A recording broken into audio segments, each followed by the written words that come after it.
Just week away from Donald Trump's second rape-libel trial, a federal judge has rewarded the billionaire's endless legal arrogance and delusional defense strategy with brutal order that reveals just how punishing the court battle will be. Until recently, former president's lawyers were preparing for upcoming defamation trial as if first one had never happened. It's a matter of rewriting history.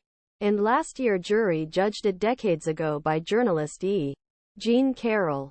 But on Tuesday, U.S. District Judge Lewis Kaplan made clear he would not retry whether Trump raped Carroll.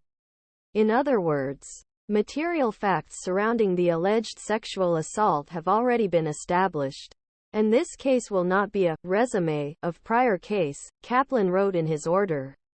In 27-page ruling, federal judge reiterated that jury will decide how badly to condemn Trump for dragging Carroll's name through mud while he was in White House in 2019.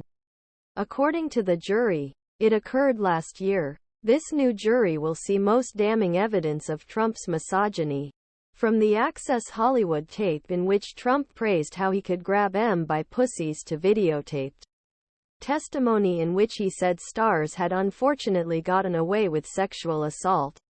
The previous iteration of this case involved defamatory denials made by Trump after he left office. This case cost him $5 million in damages. The second defamation trial, which begins next week, addresses Trump's denials as President of the United States and all ditional attention and weight his former position of power bestowed on him when he made those comments. Kaplan's order on Tuesday clarified that Trump would have the obligation to remain silent about almost anything the billionaire wanted to say in court. Trump and his attorney are prohibited from arguing before a jury Mr. Trump sexually harassed Carroll. He did not make his 2019 statements regarding Ms. Carroll with actual malice. Or Carroll misrepresent her own account. He wrote he made it up. Trump couldn't even say he didn't believe Carroll was telling truth about their encounter in the 1990s. Judge wrote, "This means that Trump's grand claims that he plans to finally speak and testify at this hearing, especially after overshadowing the first one, may be nothing more than showboating. The calculus has been reversed.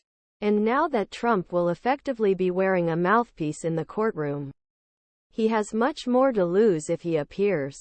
Trump was also barred from discussing DNA, which was a key sticking point in last year's first iteration of what Kaplan called a long saga in the case. From moment first revealed her allegations a shell column in New York Magazine. Carroll made it known that she was holding black blazer dress wore evening he took her to dressing room of luxury department store Bergdorf Goodman Manhattan. His lawyers had it tested at a laboratory in California, where several samples of human DNA were actually discovered, though it had apparently been hanging in his